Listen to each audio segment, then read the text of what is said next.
Hey everyone, we're here at Chichen Itza and we're bringing you another video. This is actually the third video we've made about Chichen Itza, but there's a lot of new information for 2024, so we want to include new transportation and new things to see here. So we're going to pack all of our best tips into visiting Chichen Itza so you can have an enjoyable day coming to these ruins. And personally, I've been here about 30 times at Chichen Itza. I've come as a tourist, I've come as a local bringing friends, and I've been on many tours to Chichen Itza so that we can bring you on our website what tours are good in coming here. So we're gonna pack all this information in, whether you should drive here yourself, what things you can see, what side trips are good, if you wanna stay in Chichen Itza, the area, and stay in a hotel to see more things, or if you wanna take the bus or the train Maya. So we'll discuss all that in this video.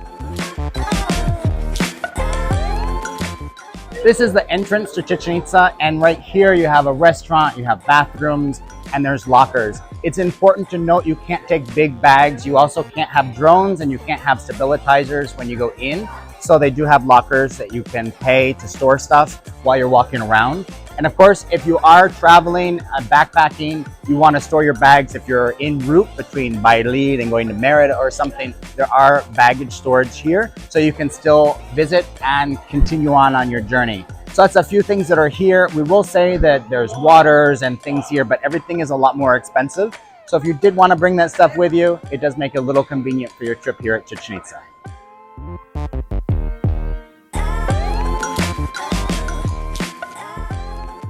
So one thing we're not going to have in this video is all the historical information for Chichen Itza. That's where you hire a guide. And right here at the entrance, you can hire guides. They have the official identification. In fact, every guide that is in Chichen Itza has to be trained by the official government so that everyone gives out good information. And so we're just going to give you general information about visiting and not that information. It's up to you whether you want to hire a guide. They're more expensive at Chichen Itza than the other Mayan ruins, and there's no set prices, but it depends on how big your group is and what language you speak. If you can speak Spanish, it's a little cheaper because there's more guides, but if you speak German, French, or English, those are a little less used, and so those tours cost a little bit more. But in general, for a couple, it's about 1,200 pesos for guides, and that gives you great information for Chichen Itza. It's up to you how much you want to know about Chichen Itza. You also can buy a book and read up about it and go around and see everything. Or you might just want to walk around and take pictures. There's all different types of people that come to Chichen Itza, but you do have options when you come here.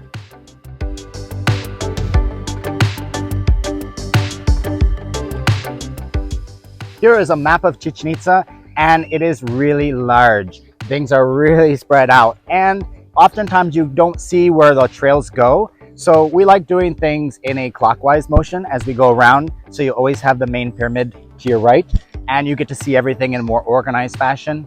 It does take at least an hour just walking around to see everything. So you want to keep that in mind. That's some good tips for coming here because you are going to be walking a lot. So you want comfortable shoes. It's normally hot. This is April and it is going to be 100 degrees today.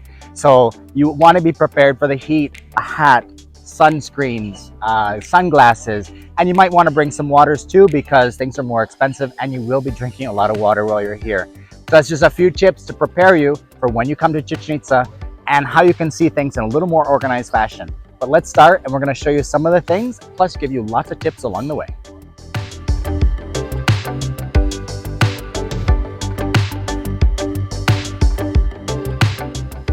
So one thing that is good to bring a guide is there's a lot of reliefs here, and you can still see the carvings. You can identify things like skulls and feathers. They'll describe what these things mean, and this is in the Mayan ball court. So they give you the historical information, how it was played, and what went on here.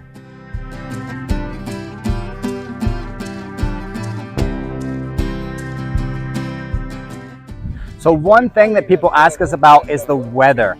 Now, we are very fortunate. We have about 300 days of sunshine every year, but it does rain, usually in June, beginning of spring, and then late October. So we have 2 rainy seasons, but that shouldn't really change your plans for visiting Chichen Itza because the coast where most people are coming from, the Riviera Maya, is 3 hours away. So it might be raining in Cancun, but you get here and it's a beautiful day. Even if it does rain, it doesn't rain for more than an hour. So the tour guides, if you're coming on a tour, can maybe plan a stop and then come here second, or they can arrange it. So you aren't gonna get soaked and you're not gonna have a horrible day visiting. Usually everyone has a good day when visiting, maybe a little bit of rain. But weather is not a big factor when visiting Chichen Itza. And of course, if you come with a good tour, they even bring umbrellas, which are great for the sun, but also for light rain, if that does happen. So one of the things you will notice at Chichen Itza is all the people selling stuff within the ruins themselves. This is the trail down to the sacred cenote, and it's just packed full of people. Now, it can bother people, but if you don't want to buy anything, just don't pay any attention and go about your business. They did build a market outside, but people like to sell inside and have direct access to customers. It's different than other ruined Mayan sites because there's not as many people in Uxmal selling stuff or in Ekbalam. So it's just something here in Chichen Itza you have to deal with. If you do show interest, then they're gonna talk to you and try to sell you something. And there's some scams. They try to say, oh, it's only $1. And then you get over there and it's not. So it can bother people, the salespeople, but if you come here, just be expecting that and don't pay any attention if you don't want to pay attention to it.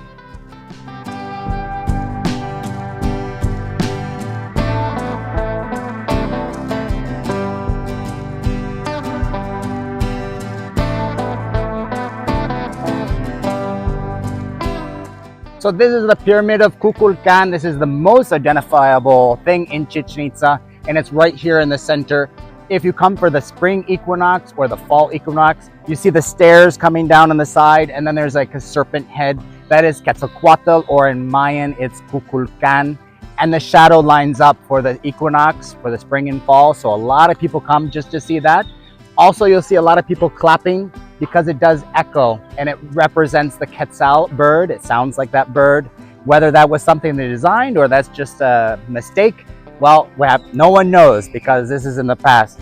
And that's something interesting to talk about, why we don't know a lot about the Mayan culture or Maya. So one of the reasons we don't know actually a lot about the Mayas is because a lot of information was destroyed. When the Spanish came to Mexico in 1562 in the town of Mani, they found all of these sacred books which had all the information about their plants and astrology and history, and they burnt all of them. There's only 4 of these books left in the world. They're called codices. And so there's very little information left.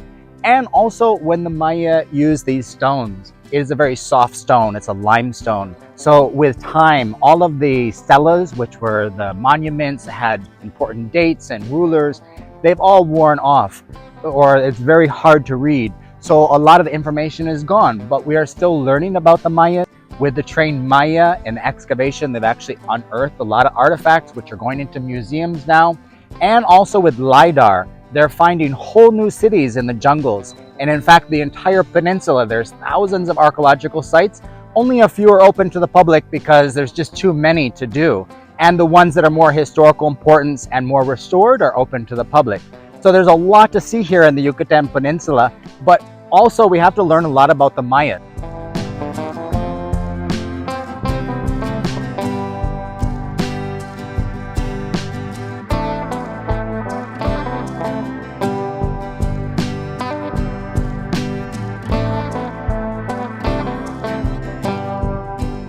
So as you see, there's a lot of people here at Chichen Itza, and in fact, there's about 7,000 to 9,000 people a day. So most people do want to come early in the morning. If you are coming from Quintana Roo, well, the half of the year, you get an hour advantage because the 2 states aren't on the same time zone. So Quintana Roo in the winter is an hour ahead. And so if you're staying in Yucatan, you need to get here extra early to beat the crowds. So it's just a little tip of the different hours between the 2 states. But in general, most people want to get here early because it does get hot, and then the afternoon, usually you do your second part of your tour, which is a cenote or something else. So there is one Casa Maya here in the ruins. This is what people would have lived in, and they slept in hammocks, and we'll take you inside in just a second. But to think about it, there was some estimated 35,000 people living in Chichen Itza, the city. So if you put 4 people per house, that's some 8,750 of these houses that would have spread out. Now, of course, they deteriorate very fast. So the only thing that are left are the temples, are the markets, the historical buildings of Chichen Itza. But Chichen Itza was a much bigger city with parts that were orchards and places for hunting and for produce. But these are the types of houses that people lived in. So it's pretty amazing to think these houses are still used today. If you're driving around on a tour or driving in this area, you'll see people building these houses still. It costs about $2,500 or $3,000 to build these houses today if you paid for labor and materials, but it's a very sustainable type of house that's been used for 1,000 years in this area. So it works for this climate. Let's go check it out inside. So if you see, there's a thatched roof that's called guano. Guano is a type of palm that's really resistant. This can last about 20 years or longer. They also use grass for the roofs, but that's only about 3 to 8 years. So this guano palm is really special for these houses. And in here you would have had hammocks. Sometimes they use these for cooking areas as well. And actually the smoke helps preserve the guano, so it actually lasts longer and keeps the animals out. But these are the types of houses, and this is very fresh, as you see.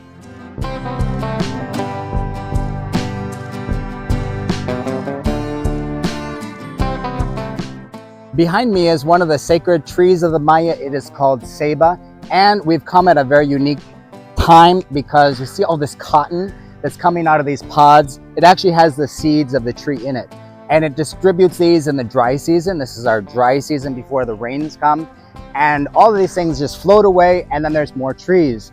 So it's very interesting. This was actually used in life jackets and pillows. Nowadays it's not used as much, but it is still considered the sacred tree of the Mayas.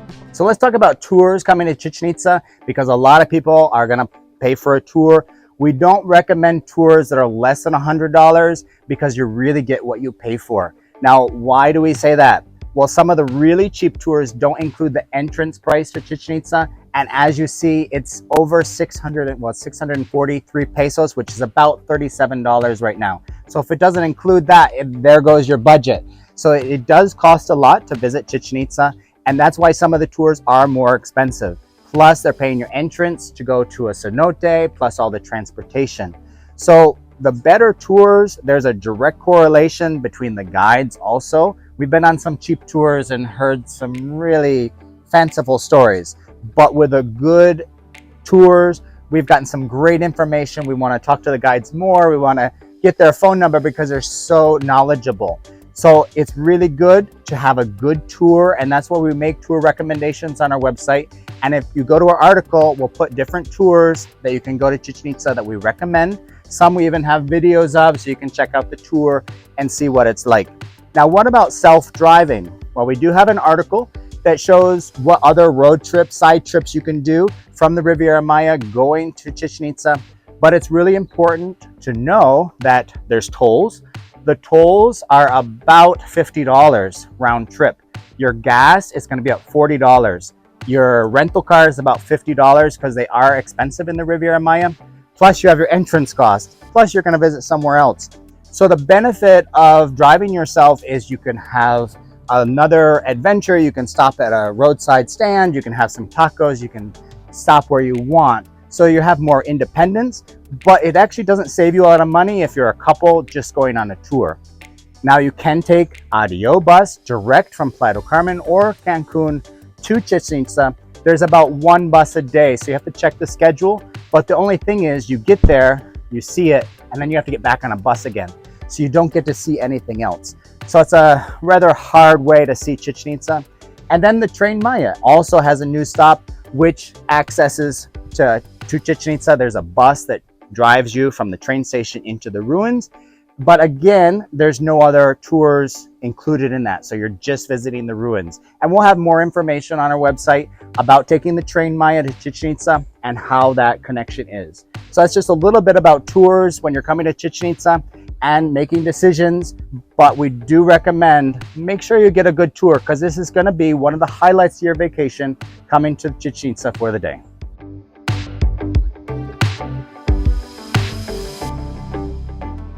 So how does Chichen Itza compare to the other Maya ruins that you can visit from the Riviera Maya? Well, there are 4 big ruins. There's Chichen Itza, Ekbalam, Coba, and Tulum.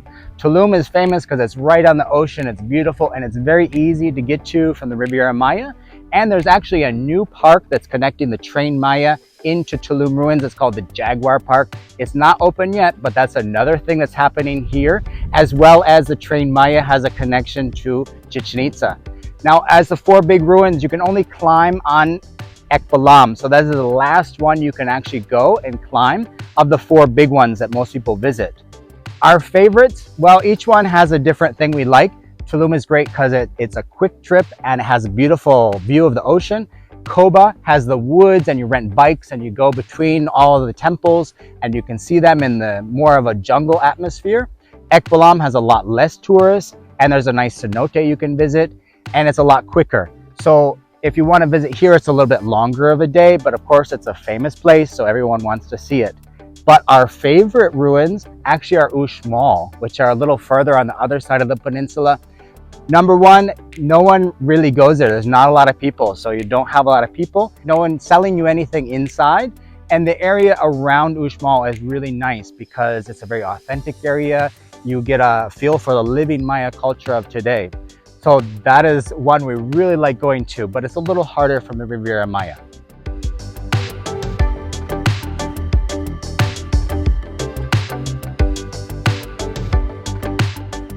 So that is our video on Chichen Itza for 2024. We are bringing you more information because there are updates for Chichen Itza. For example, there is Chichen Itza Viejo, or the old part of Chichen Itza. It's a whole nother part that's never been seen before to the public. That opened up, but it's only open on Friday and Saturdays. So if you plan on visiting here and you want to see that, that is only open those 2 days right now. Also, the Train Maya station is open for Chichen Itza. There is a connecting bus that costs 50 pesos to come and you start at the ruins. So that is another option. And there's a really cool option because most people don't know that Chichen Itza has an international airport. And there's a new airline that's going to start flying in 2024 called Eris. And it's like a first commercial flights that will fly from Cozumel to Chichen Itza and other places. So if you're coming by cruise ship, for $100, you can fly here and see Chichen Itza and be back at your boat. So there's a lot of options to see Chichen Itza this year and a couple of new things. And of course, we hope you have enjoyed our video. Check out our article because we'll have all the details for connections and different ideas. We have an article about how you can drive here from Riviera Maya so you can enjoy a road trip and see all of our favorite things along the way. Or if you want to come here on a tour, we'll put our favorite tours on our website and we're always adding more tours as well so you can enjoy your time here in Chichen Itza. Thanks for watching our video and we'll see you online.